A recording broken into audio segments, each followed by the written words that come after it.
Is Kawhi Leonard going to Toronto? Well, I think sports fans, a lot of times we hear a lot of reports on a daily basis. It's important that we're on top of those things. The reason why yesterday's news as far as Kawhi, was he going to end up in Toronto? Because some betting website, right? Bet Online is what got it going. They installed him as very high favorites out of nowhere, it seemed. Yeah, but the public should know this is a website that typically they do some shocking, typically odds, but on the backside is that they're only letting you wager a small amount of money. So this is, you give the Kawhi info, I can kind of give the gambling side of it. Sometimes Vegas odds tell you a lot. Particularly, those are Vegas odds, that a big casino in Vegas would let you come in and set down $10,000 on something, right? Sometimes online sports books, in an attempt to get on shows such as this one, I already mentioned their name once today, so it was successful for them, they will put in odds that are, we saw one of these, I think it was the same website, last week, briefly installed the Lakers as the favorites to win the title. And everyone is like, wow, the Lakers, they were never the favorites. But they do that and they can protect themselves because they'll only let you bet a few $100s as opposed to thousands of dollars like you could if you go to the Bellagio in Vegas. And so that's what really got this going. And then once one online sportsbook does it, many follow suit. And all of a sudden, you can credibly say, the Raptors are the favorites to land Kawhi Leonard. So that's how this becomes a discussion. But you have actual information about the non-gambling side of it. So go ahead. Right. I don't think anything's changed. Now, is it still a possibility? You know, Kawhi can be traded anywhere. Like any team, yeah. So is it a possibility? But nothing's changed from Kawhi's side as far as from these standpoints.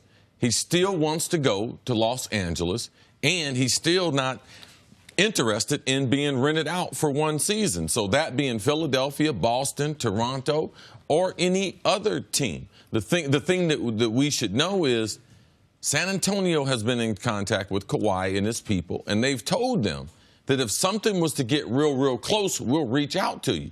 Well, it's in their best interest and smart for them to reach out to him. And typically the other team that's involved in the trade will be granted permission to reach out to the star player or the player that's being traded. None of those things happened yesterday. Actually, Kawhi and them were thinking about, you know, maybe potentially having a press release and everything because everyone was running with this story. Kawhi he was in Las Vegas for one night with some friends, and he's not in Vegas anymore. But people were running rampant with the story, so they realized that no, nothing's changed with San Antonio. Nothing's changed as far as Kawhi and their camp and their demands. Their demands are still exactly the same as I reported last week. So, go ahead, Jen. No, so people might wonder, so then why did the Raptors all of a sudden go to the top of the list? Why would the sportsbook put them there?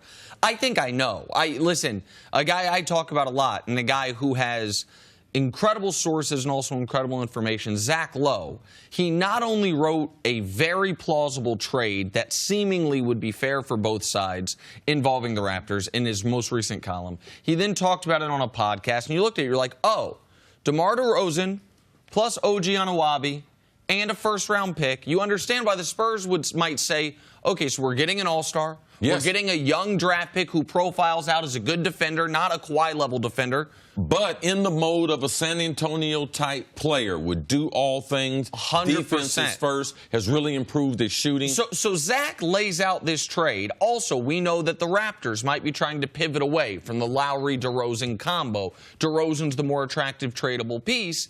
And then you also know, okay, so wait.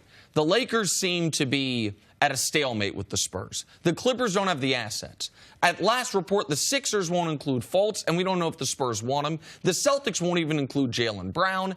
And now you can squint and say, oh, would the Raptors do that move?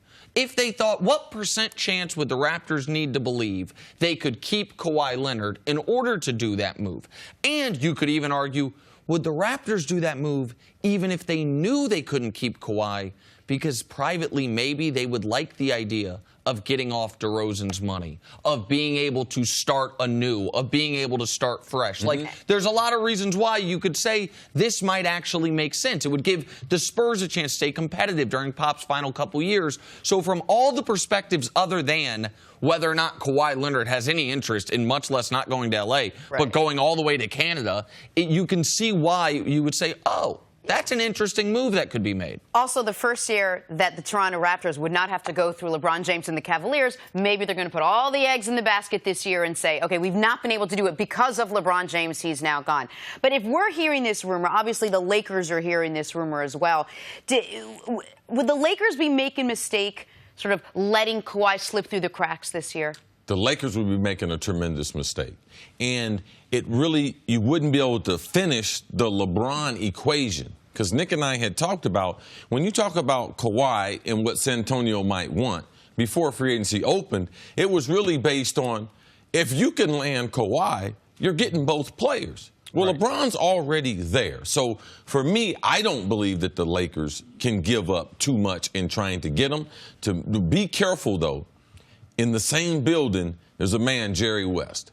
And if you would look for a place potentially to steal Kawhi away, watch to see if the Clippers can get a third team involved. All right? That is far more reasonable, far more likely to happen than the Toronto trade. Jerry West get a third team involved because he doesn't have the assets and try to get Kawhi with the Los Angeles Clippers. Or even if, and when you say slip through the cracks, or if they can't get a third team involved, and neither team pulls off the trade this year, and the Lakers' belief is we think Ingram's going to be an all-star. We want to keep him. We are not going to trade Brandon Ingram for one extra year of Kawhi Leonard.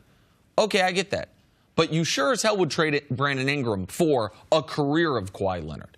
And so if you don't, if you want to roll the dice, you are no longer rolling the dice on just getting Kawhi. You're rolling the dice on being able to compete for a championship while you have LeBron.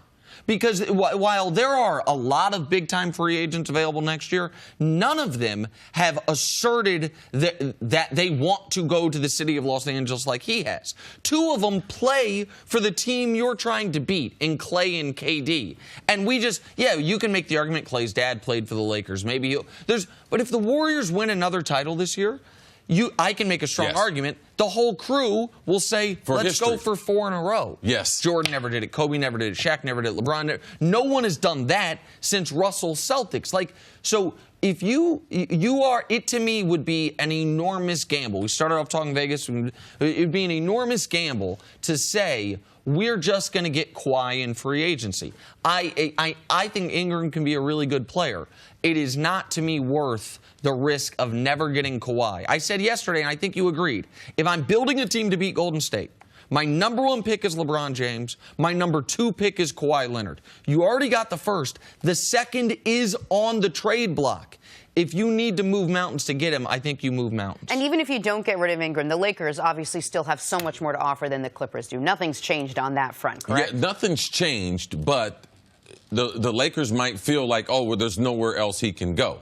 And the Clippers with Jerry West, you have to understand Jerry West is trying to do everything that he can.